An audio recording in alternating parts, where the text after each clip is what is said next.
We are we are have Chris Wood on the call with us, and Chris is from Rights on Flights, which is a campaign founded by Sophie Morgan in 2023 to combat accessibility and safety barriers for disabled travelers. Um, and we also have a great resource who was unable to join us, um, Annie Strife from United Spinal, and she's been working on.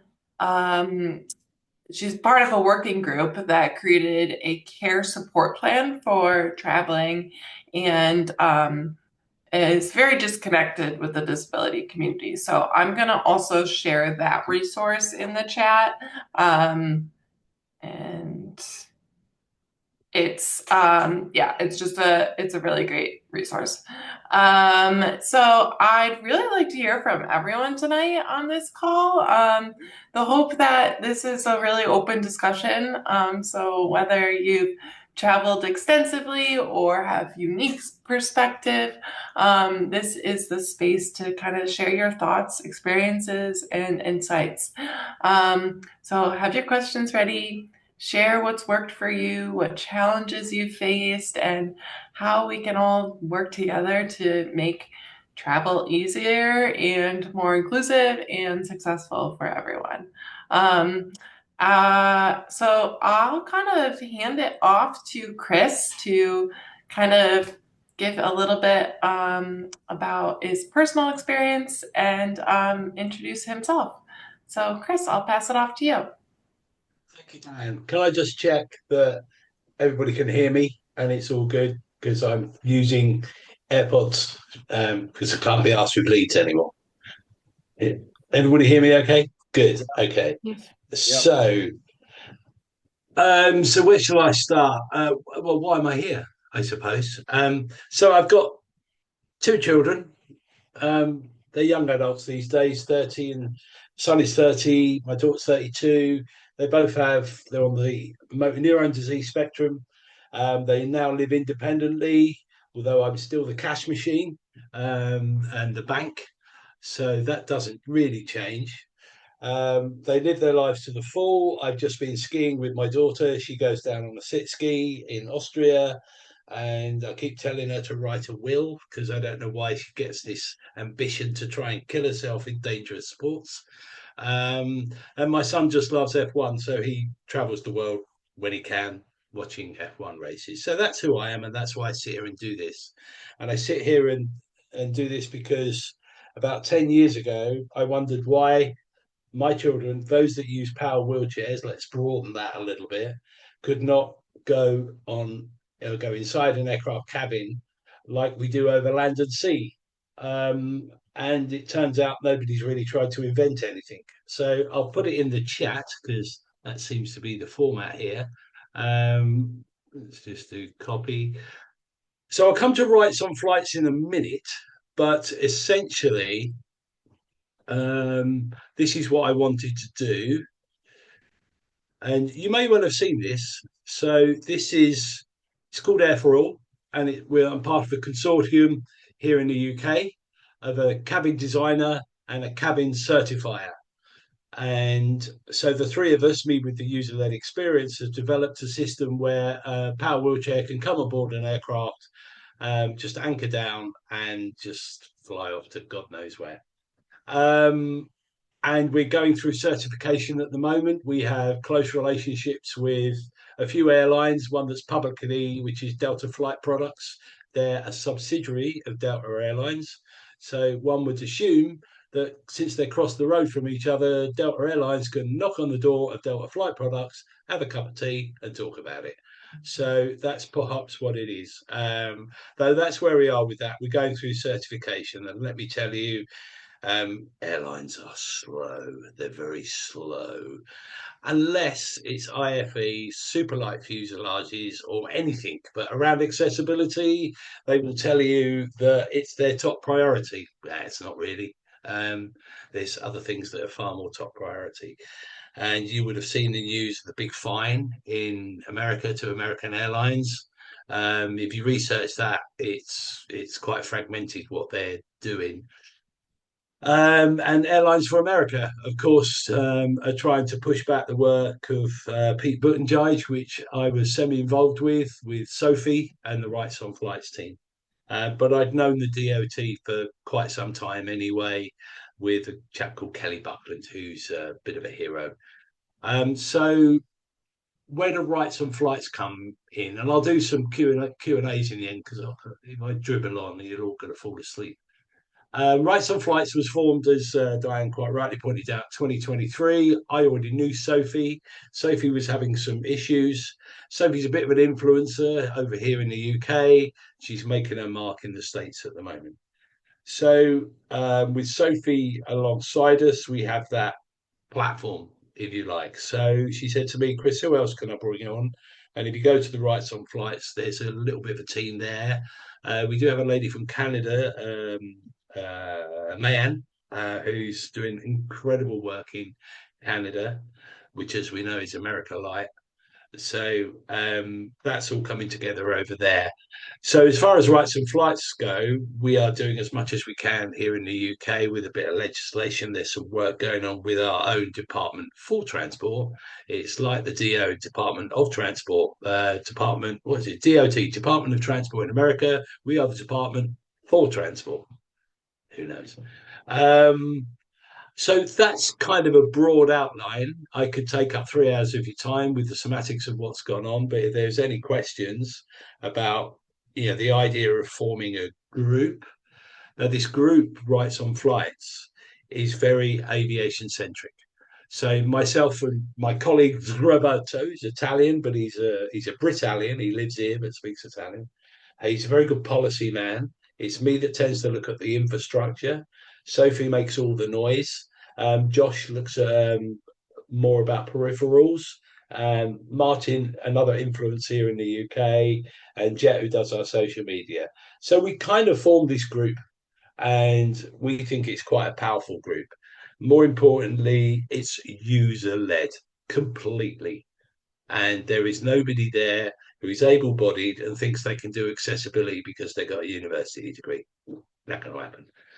So unless you've lived it and worked with it, then you probably would know that tough challenge. However, there are good people without a disability who do work with us and alongside us, but it's crucial that whatever we do with regulation, legislation, or infrastructure, that it has that user-led mouthpiece front and center. So I shall hand back to Diane and see if she's got any questions. It is nearly 11:15 at night here. I'm normally in bed with a book at 10 o'clock. That's how sad it is, and my age reflects that. But I'm going to stay up for you guys. So let's see what happens. Diane, go for you. Whatever you want to do. Oh, Dan, you're on mute. Thank you. Well, Chris, thank you so much for being here this late. Appreciate it. Yes. Well, any questions for the group for Chris, or I'll not yet. Did Um, anybody have a look at the Air for All system, the link I put up, and see how you may have seen it? I don't know. But I know I've got some great friends over in the States. John Morris, wheelchairtravel.org. He was the first one to try it out. Um, and, this is the holy grail. My kids' wheelchairs are north of 20 grand. Apart from the fact that the manhandling and lifting and the brutalism of that transfer, then the power wheelchair people who need that more support than most. And I've done kind of surveys, and I went to all my friends that are in manual wheelchairs, and they said, Chris, no, I don't really want to stay in my wheelchair. I just wanted to get there in one piece. So stick me in a passenger seat, please. But there's a grey bit down the middle where there is a bit of both. So let's not go to the grey bit for the moment. So yeah.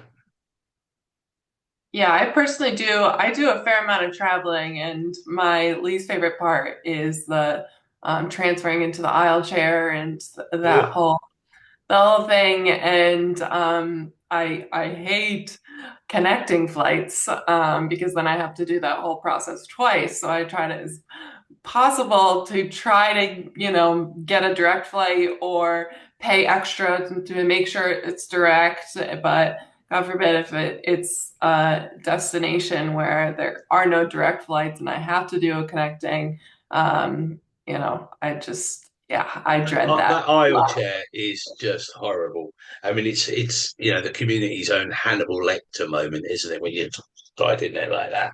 And I flew when my daughter skiing last month, and there was some damage to a wheelchair on the return. But the group might, I don't know, kind of agree with me. This sort of stuff is becoming normalized, and we can't do that.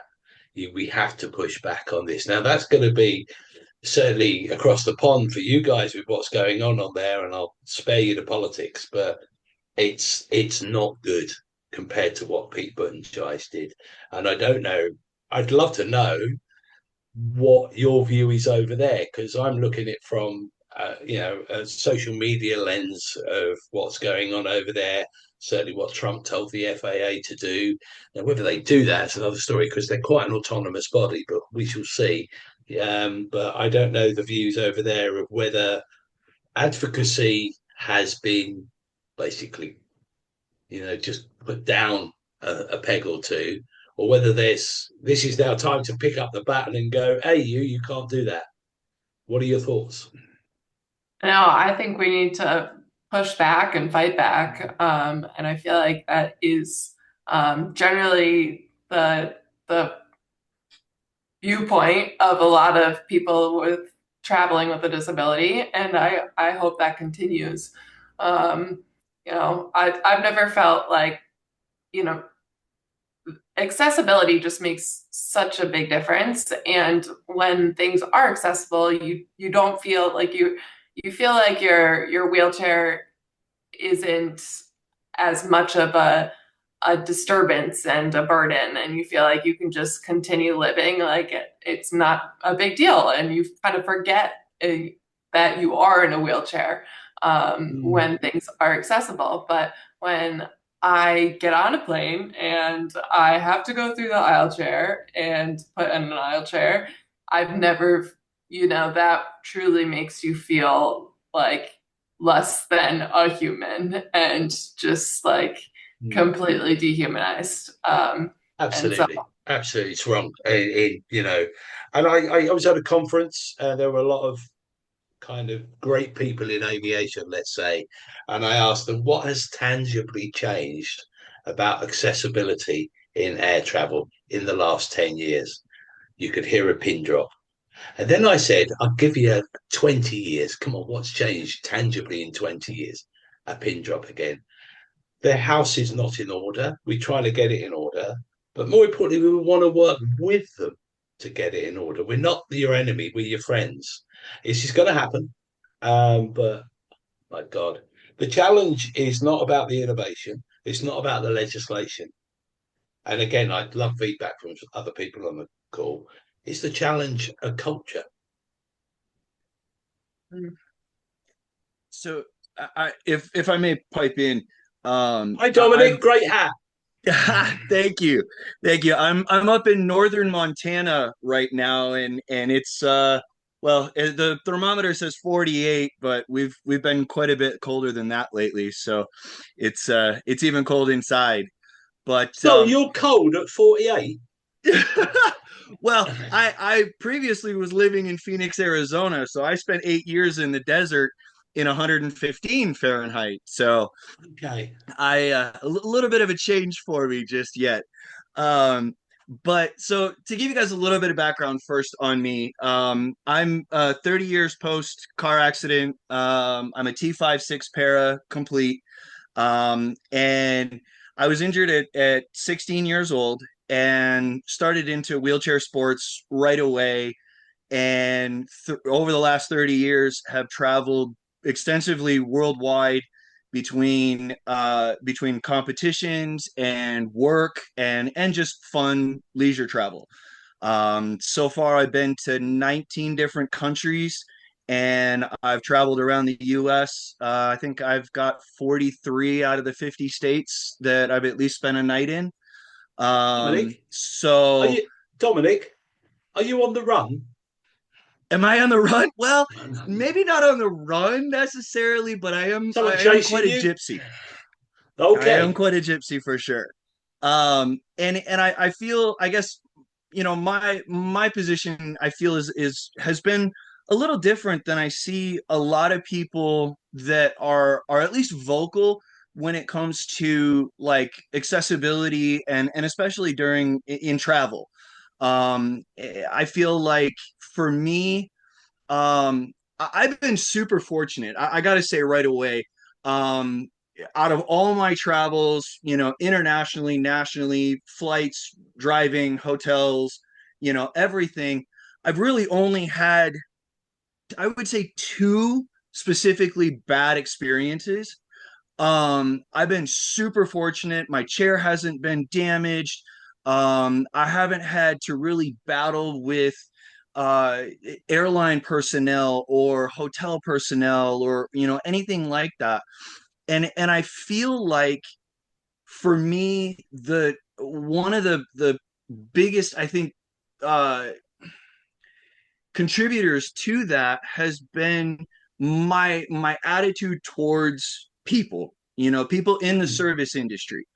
And I've been around people who have taken a very some take it kind of self-entitled, and some take it in a very negative way when it comes to accessible travel. And again, traveling internationally, that really opened my eyes because I was traveling to a lot of countries that didn't have an ADA or any sort of accessible rulings or laws or anything like that.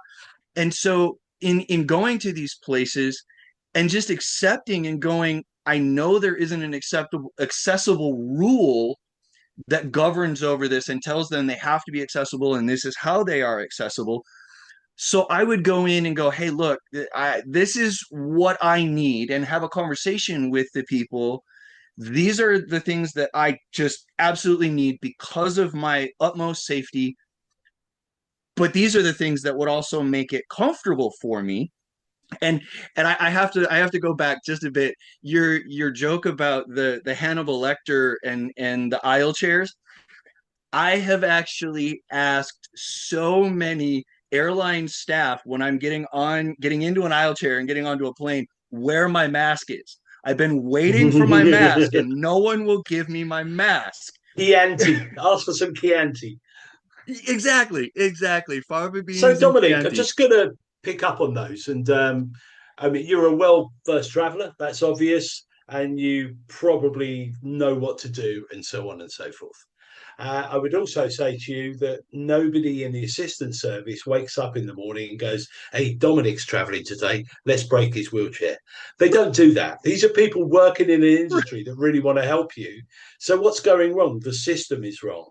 For somebody who travels by air once a year for a holiday, this suddenly becomes a huge military maneuver, especially a power wheelchair of 100K, something like that. So, yeah, it's you're right. If you understand it and you can get through it, it's fine. But there are a lot of people use it once a year and just go, well, yeah, why is my independence being taken away? So I think it's a wide spectrum here to do. I focused on power wheelchairs because I'm selfish and it's my kids. But guess what? Become a bit of a Pied Piper, and it's not how I planned it. It was just like, yeah, it's about time we did this. And the airlines are scared, but they're good people, and we need to work with them, not against them, Dominic. So you raised some great points. 19 countries, man. You're definitely on the run from someone.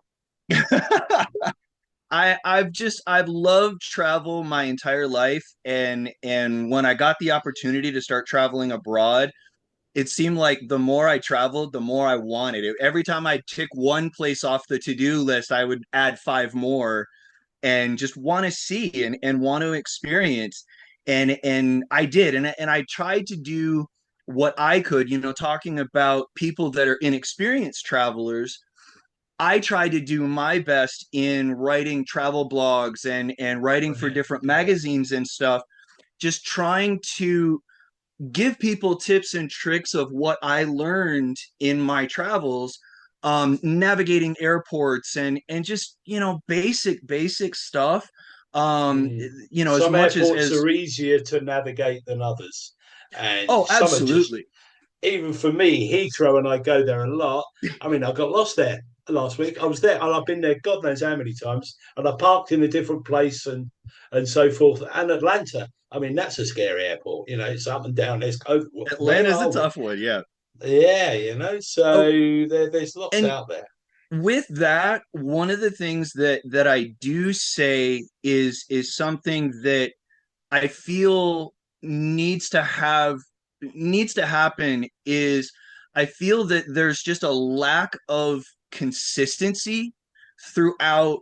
I know we're, like especially international countries, everybody has, the airlines have, excuse me, the airlines have their own specific rules, and then TSA in different places, they're supposed to be Mhm. kind of an international law, but yet I've gone through places where the rules are completely different going through TSA. The airline fare rules are different. And so to have some sort of basic protocol that people know, and even just on the airline side of things, I guess I'm speaking kind of specifically there, is that to understand that all people with disabilities are all different, their needs are all different, Mhm. anything for accommodation or anything like that, they're all different.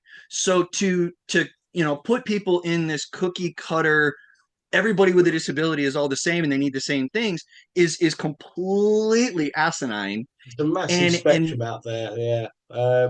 Diane, before this comes the Chris and Dominic airline show, I just want to.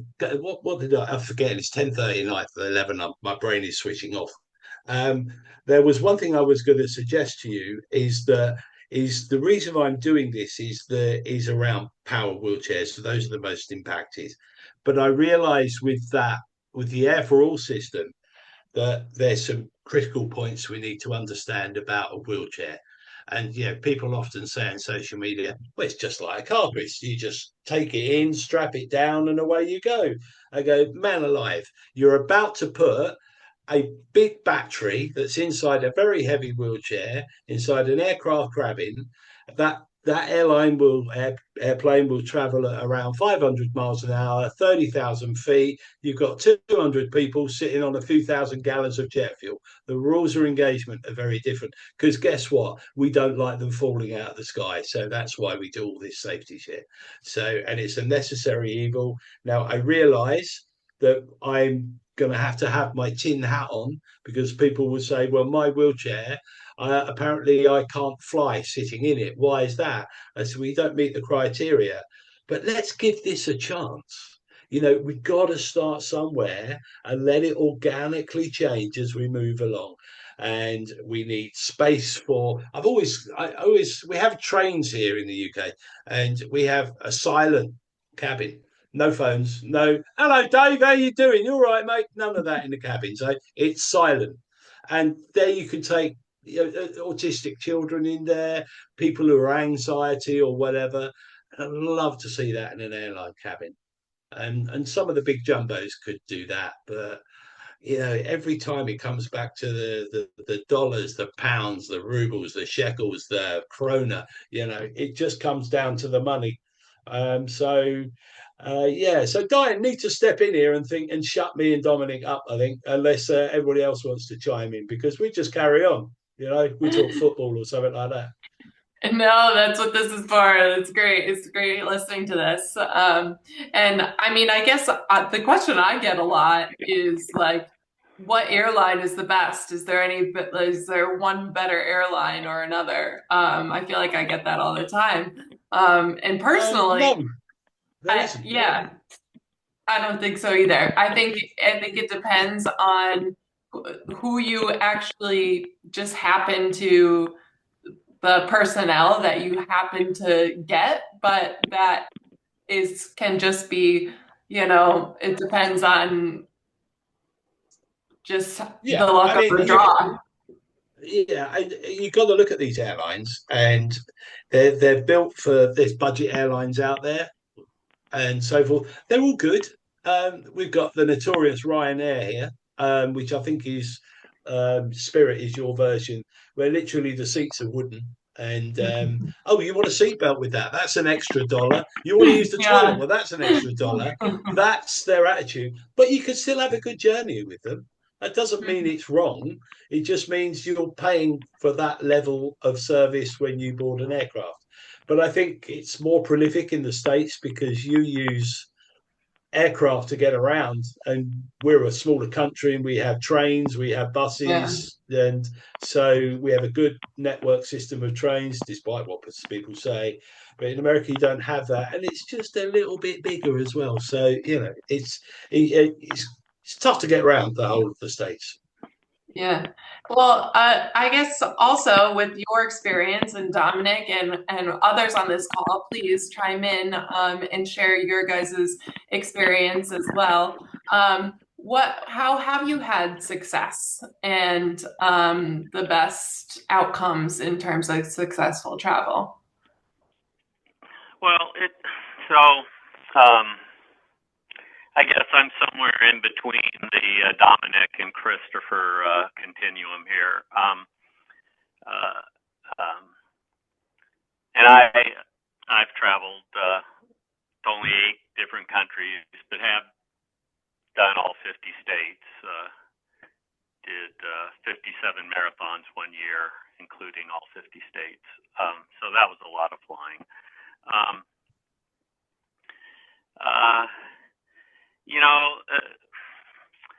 first off, yeah, being the first one on the plane, last one off, I can sit and watch the baggage handlers who are contract employees for the airport, not the airline, um, playing games with my chair as I'm waiting to be taken off, right? One of them will jump into the chair and the other will push him around, and you can see him, Really? grab-assing and, laughing. And, You've seen that? and the airline has to pay for that, right? I've had problems with the travel case that my sports chair have a hard side case to try and protect it from the coffins and the luggage holes falling, right? But TSA has to open that up to make sure I'm not smuggling anything, right? And they don't close it up right, and so then it gets crushed. And again, the airline pays, even though it was the TSA guy that did it. So you don't have a unity of the bad actors and the people that have to pay the bill, right? So that, and you just have to accept that, right? The people at the ticket counter aren't airline employees; they're contract employees. There was a guy that came to one of my sports clinics. I got him into wheelchair racing, and the person at the Houston Marathon called me up, said, "Hey, you've got 2 more slots for the Houston Marathon. You want to do that?" And by the time this had all turned around, he lived in Birmingham. I'm still in Orlando. And I called him up, said, you want that other spot. So we went, right? And as things turned out, we shared transportation to and from the airport. We get to the airport to return home, and he let me go first through the line, right? And I'm, checking my sports chair and all this, and everything goes perfect. And he's right behind me, same person, and all this. And she goes, "Yeah, it'll be $175 for your chair." And he's like, "What? You just let him go for, And I'm like, "Don't ruin this for me, man." But and he properly cited the appropriate regs from the ACCA, the Air Carrier Access Act, ACAA, Air Carrier Access Act, and she's like, oh, I've never heard of that, and he's like, well, then that's another fine under the Air Carrier Access Act, and she's finally, oh, I'll go talk to my supervisor, and they come out. She goes, we could charge you, but this time we'll just, comp it. And he's like, no, you can't ever. And I'm like, just take the win, man. You're never going to train a temporary worker, there. And so where I come down on this is we just got to flood the airports, right? We got to be there all the time. I don't know how few. I'm in Orlando, right? Every time I turn around when I'm going through TSA, they're like, do you mind if we have this new TSA agent learn how to do a safety check on a wheelchair on you? So then, it's the supervisor and this other one. And, they're about to give you your Obamacare colonoscopy. You don't need to say no and aggravate them, right? You just say, okay, yeah, you can train me, train on me and all that. And, that happens at a lot of the other airports. And you really don't want to make a stink about the. Go ahead.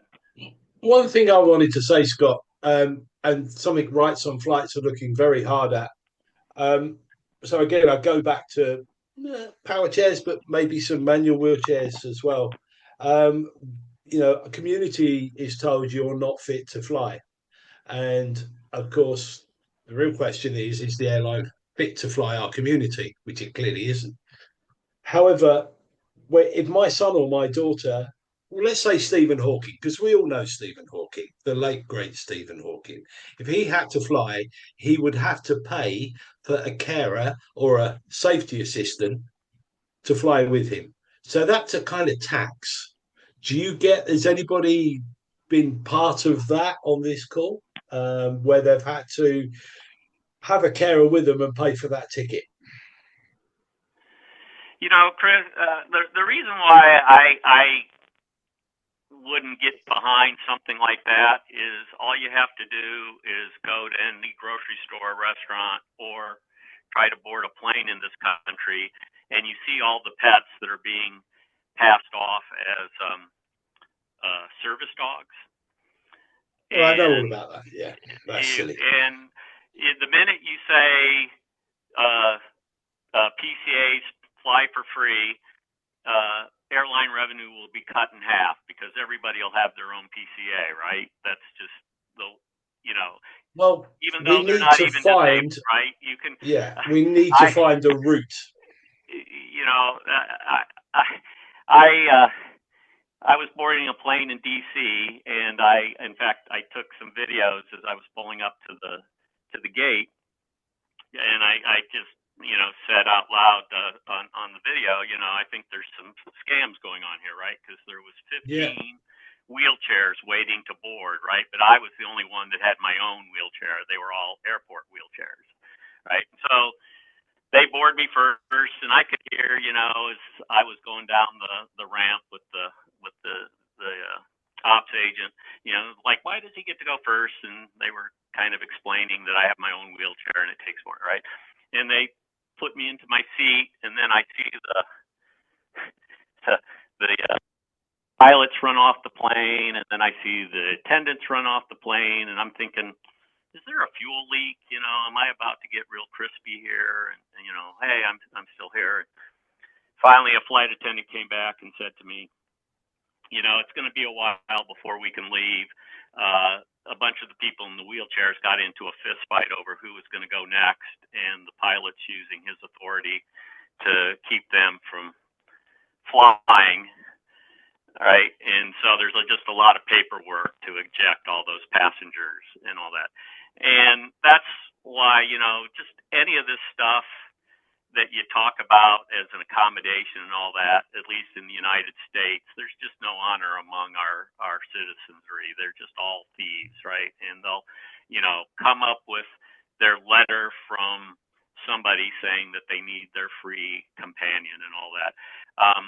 So as much as I would like, them to recognize all of, our needs, I just,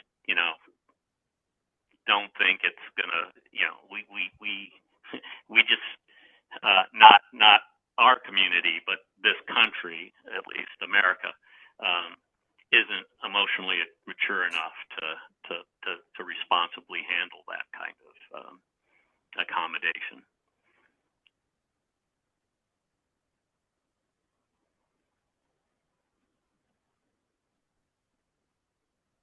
Does anyone else like to share their travel experience?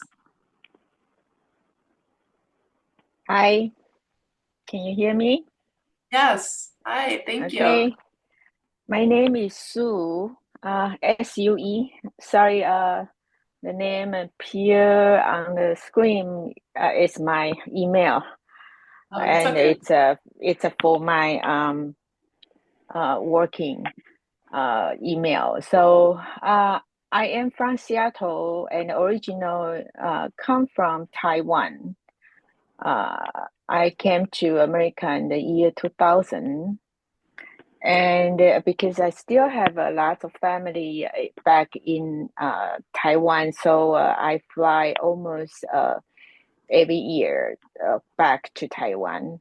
I also flew a lot when I was young. I been asked to fly for the conference, and it's every time when I fly, my chair, I use scooter that time.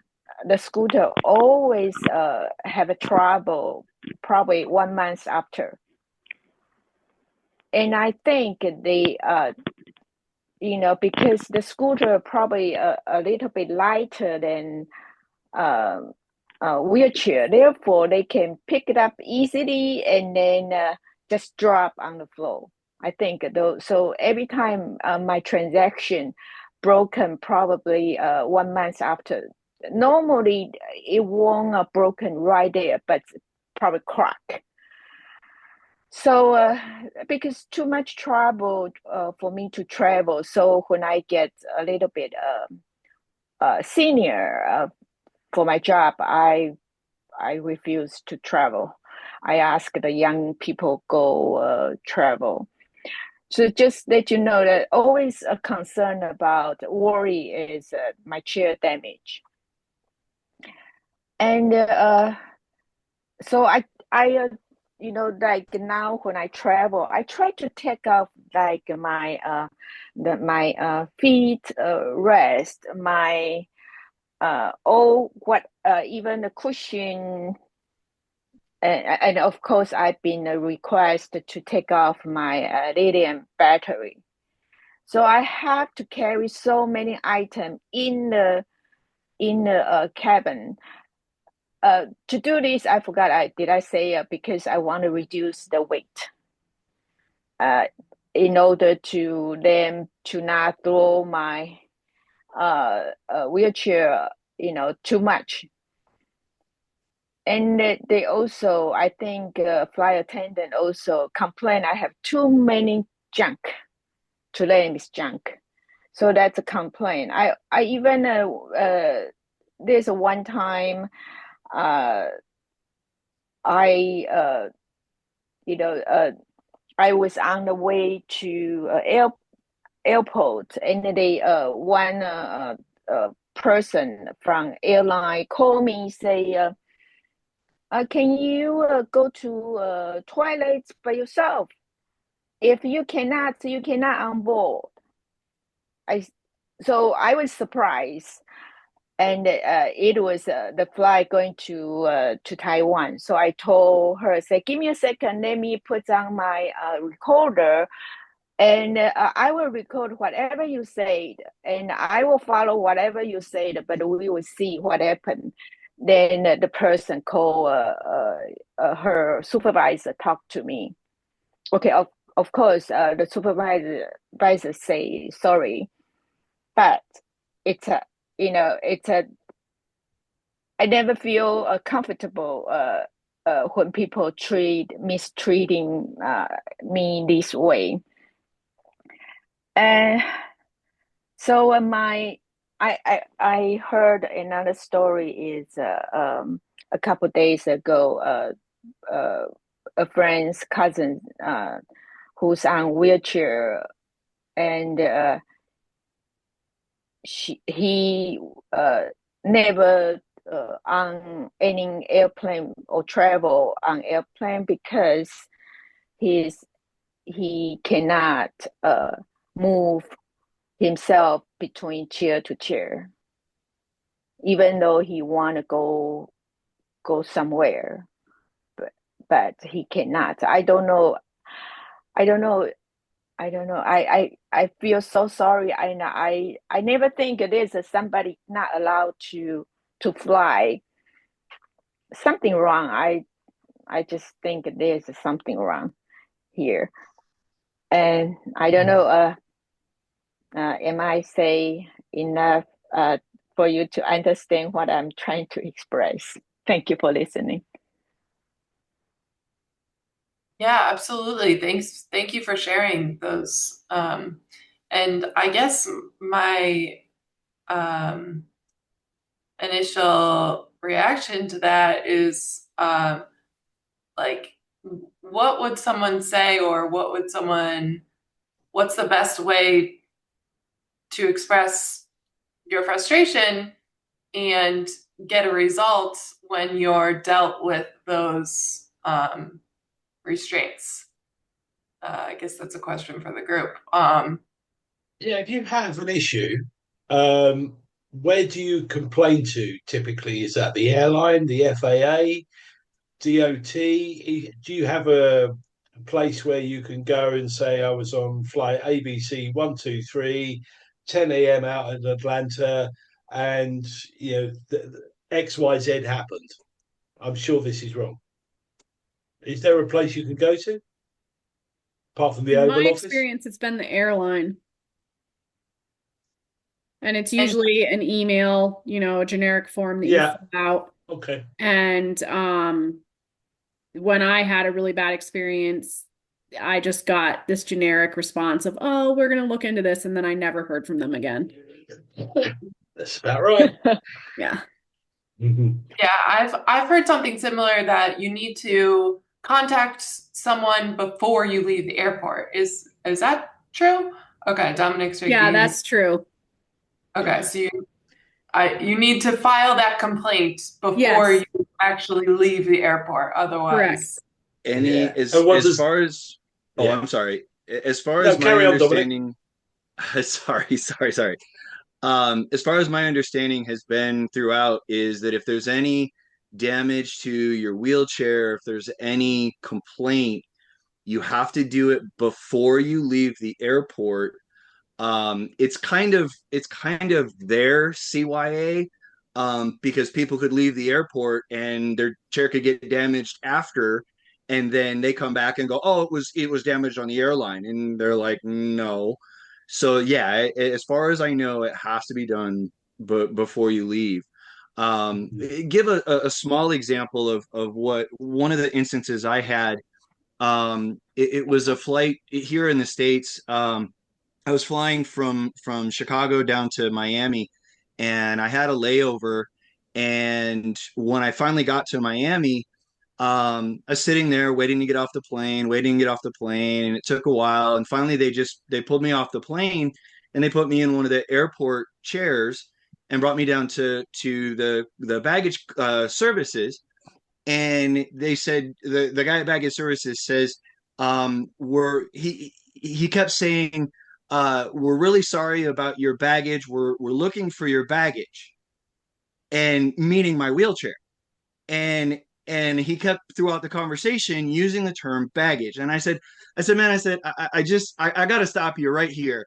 I said, you have to understand the gravity of this situation. I said, this is not like a toothbrush and a clean pair of underwear.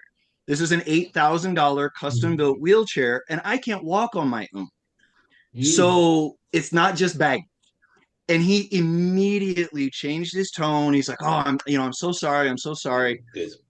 And he then turned and said, we're really sorry, but that was the last flight into Miami for the evening. We have found your wheelchair. It was left at the previous airport, and we've put it on the next plane, but it's not going to be there till the morning. And I said, well, what am I supposed to do? Like, I can't walk out of here. Am I sleeping in the airport? Like, what's going on? He Mhm. said, well, he said, we will give you a loaner wheelchair. And when I heard the term loaner, I just absolutely dropped. I'm like, oh no, what am I going to get? Well, I got this really god awfully large folding frame wheelchair, and I'm like, okay, well, at least I'm mobile of sorts. And got to my hotel. The next morning, the concierge brought up my chair. They took that chair, exchanged everything. It was definitely it was a hard time. Um, but I also, in the same respect, in kind of going back to my earlier comment about just understanding how some things work in the airline, and again, traveled enough to know that flights are late. There's weather delays, there's mechanical delays, so layovers are, they get goofed up. Things happen, and so you have to be understanding of that to an extent. And so this happening, yeah, it sucked, but it's like, okay, at the end of the day, it worked out for me. Um, and we were able to move on from there. So there are definitely challenges for sure.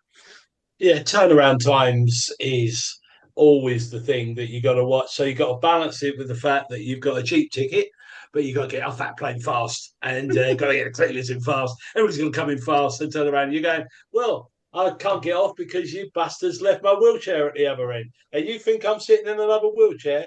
I'll tell you what, you wear size 8 shoes, put size 6 on, and I'll see you later. So now we've got a question from Rolando here, who's clearly a Mondrian fan, about his power wheelchair to go up. Do you give instructions to someone or hand it over? So, I mean, when you go through the bookings process, again, I'm guessing in the States there's possibly a special line you ring and you say, like, I'm traveling with my power wheelchair. Here's the battery, here's the size, here's the weight, here's my blood group, here's my iris test. Suddenly you go through the whole thing. Now, I know in the States, you do not have to declare your disability. I think that's kind of wrong because these people are there to help you. And so if you say, and I'm not saying you should shout out, right, I've got cerebral palsy, and they're not going to know what to do. No, I just need assistance from the check in to the gate. These are the details of my wheelchair. And just be nice when we're walking together because invariably that's what's happened. So, Rolando, in answer to your question, you should have an accessibility line to the airline, let's call it Delta, and you will hand over their details and they should know all that information as you go through the airport. But checking the most of the IT systems in and around airlines and airports are held together with clay and straw, and they're not great. And so that information often doesn't travel down. So the best thing I can say you, Rolando, apologies, it's a great footballer called Ronaldo. When I say football, soccer, okay? So, and it's kind of confusing me. So just give them all the information you can. But I think there's no harm in saying I need this and I need that.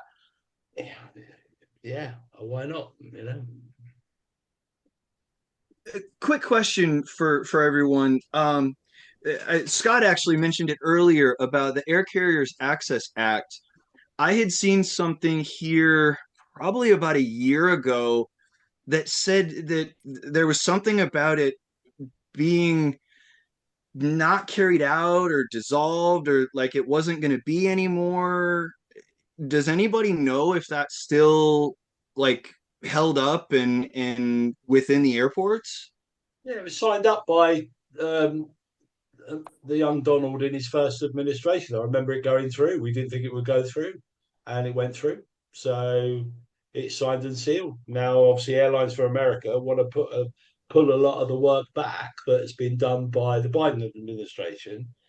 And we're hoping he doesn't do that. I've been told that that legislation is got a lock and key on it, and it would be very challenging to pull it out. But who knows?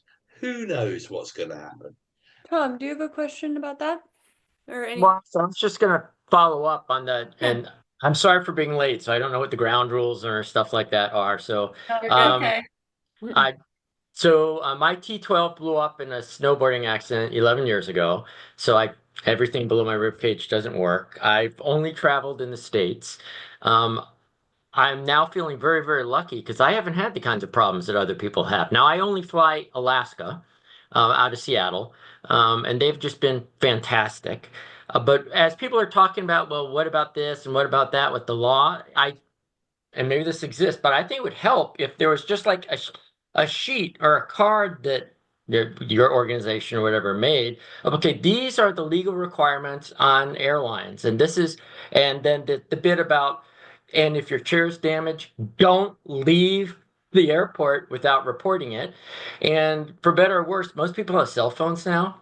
I would take pictures of everything.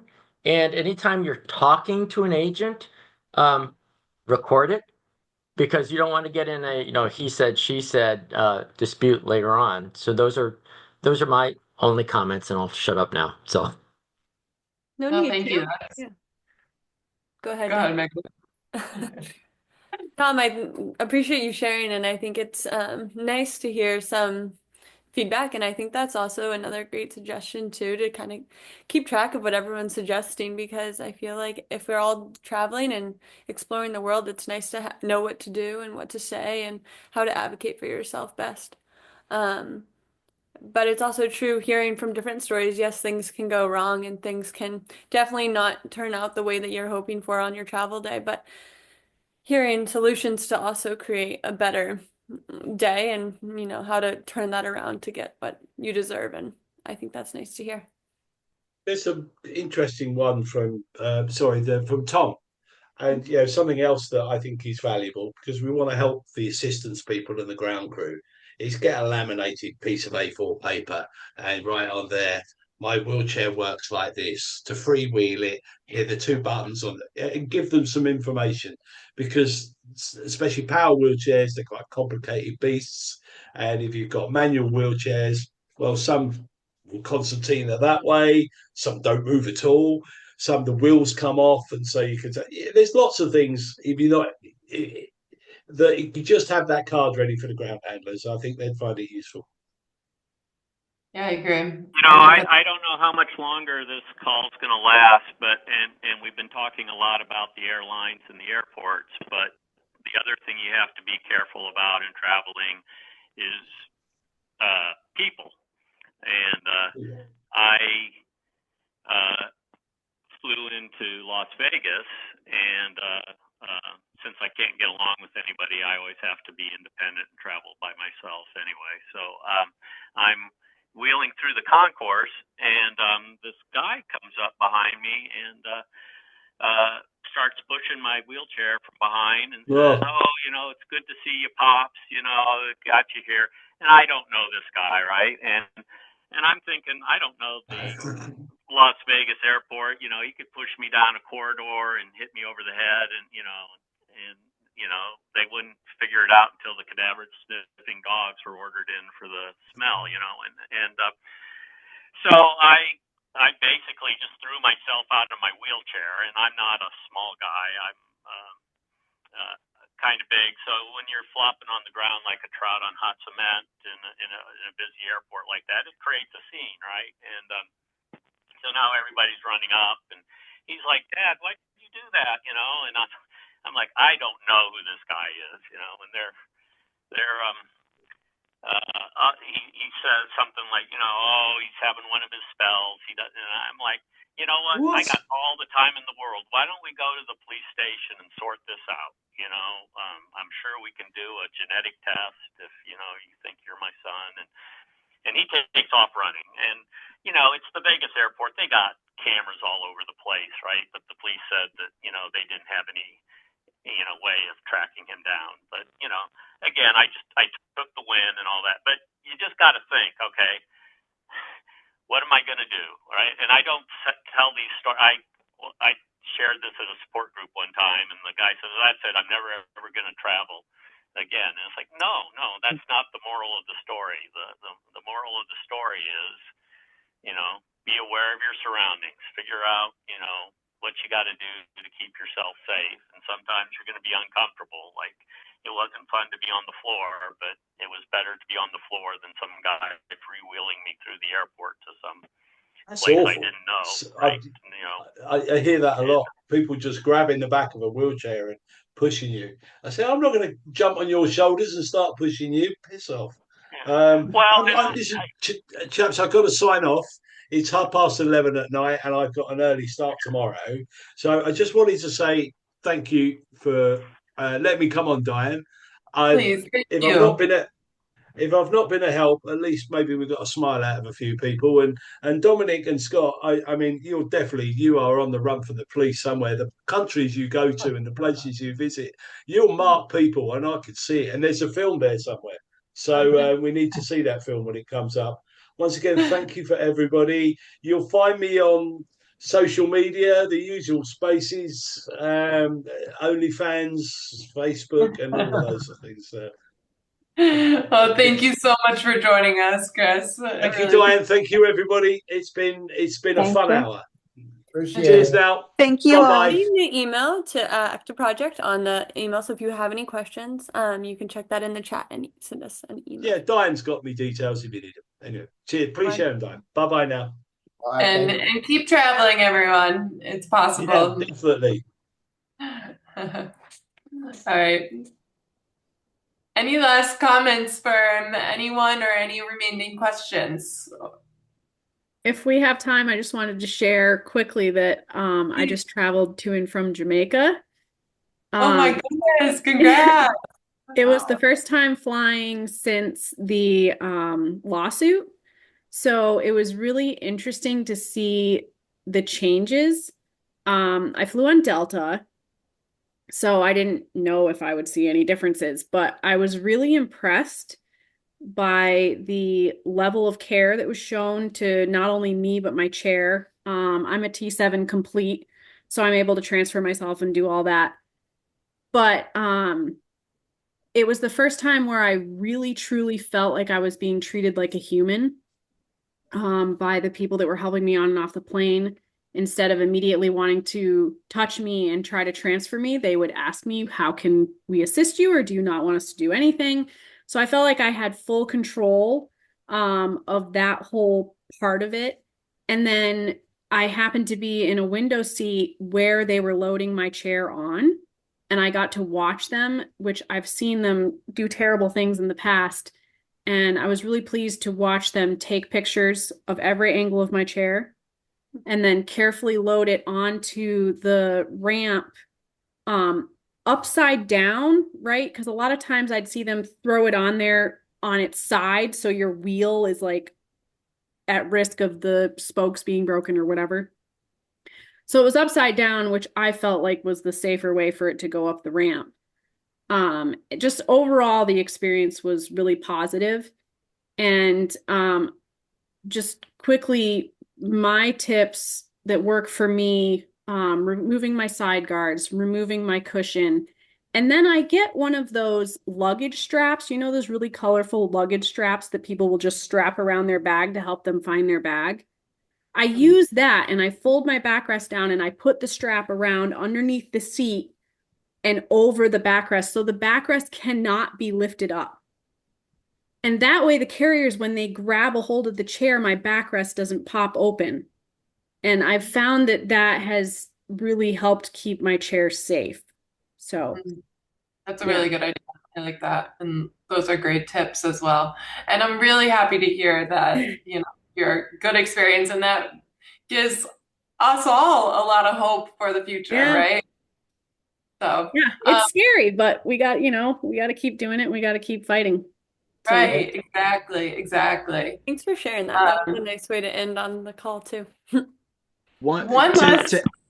I'm sorry, real quick, just to add to that end of things changing. One of the things that I had learned very early on, like people talked about the mishandling of wheelchairs and things like that, and they would see how like a mother with their stroller how the stroller was just handled with so much care, and there was conversations between the mom and the flight crew and everything, and how there was a difference between that and like someone's wheelchair.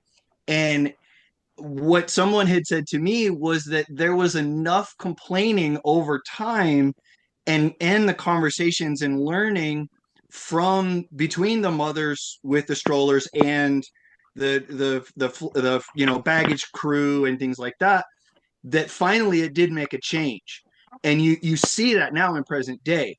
And I've been flying, like I said, now it's been 30 years, and I've seen a dramatic change over the travel industry, from airlines to buses to hotels to, all of it in that service industry. I have seen the change. It isn't where maybe it necessarily needs to be, but it is on its way. I absolutely agree, Naomi. Change has been made, and we're getting there. It just has to continue. Yeah. And we had one final question to leave on. Ronaldo asked, I think, question for Dom. The 2024 rule made mishandling wheelchairs a violation of the Federal Air Traveler Access Act. Is this what you were referring to before? Yeah, so my understanding, and if people don't know about the Air Carriers Access Act, basically it became an international ruling for accessibility in travel. And so you have your ADA, and like Australia has their own federal guidelines for accessibility, whereas this was for all travel internationally. And supposedly every large airport was supposed to have an agent for the Air Carriers Access Act. And if there was any problem that arose at the airport, again, you request an air carrier's access agent, and they would essentially work to resolve whatever the issue was. And then here, like I said, and I was amazed. I learned about it on a trip to China, God, almost 10 years ago. And I had heard that like I was asking Chris and everyone, if that had been somehow like dissolved, or they stopped using it. My understanding is that it's still in place, or that it was somehow resurrected, if it was taken out for a while. But that has been just an amazing resource when people do travel internationally. And again, like, informing people of what is out there and what you should do when you travel. I love the idea of having a card that says, this is how to break down my wheelchair. This is what it weighs, what it does, that sort of thing. And then also being able to give people basic information when they do travel. Something that is just, whether it's Kelly Brush, printing out something and laminating it and giving it to members and anybody who signs on the website, or something like that. I think that would be an incredible resource. True. I do believe last time when we had Wheel the World on, they did share something, I believe, and had some sort of card like that. So I think there's something out there that exists, and if we find it, I'll try to share it with everyone. Anyway, just to be clear, the Air Carrier Access Act applies just in the United States, and if you apply an American carrier overseas, it'll cover international travel. It's only covered by treaties, and so it would be a treaty obligation, and all that. I lick my chops whenever, in handling a dispute with the airline or the airport, they say, "Oh, we're fully ADA compliant," because the ADA explicitly does not cover airlines and airports, because the Air Carrier Access Act predated the ADA by 2 years, and they said, we've handled that already. So when Senator Harkin was drafting the Americans with Disabilities Act, the ADA. They said, we've already handled that, so we're not going to preempt or do anything with it. So anytime you hear these people say we're fully ADA compliant, you know that they're blowing smoke, and you just have to, know that you're going to win. But you have to, be firm, make sure you're, as they said, don't leave the airport without reporting things. Get somebody to sign in blood. The videos are always good. Assert your rights, but yeah, don't. Somebody tells you they're ADA compliant at an airport. Try not to laugh too hard. Well, thanks again for everyone for coming and sharing. This was really informative and helpful, I think, for a lot of people. And it'll be posted on the YouTube channel, so feel free to share it with others.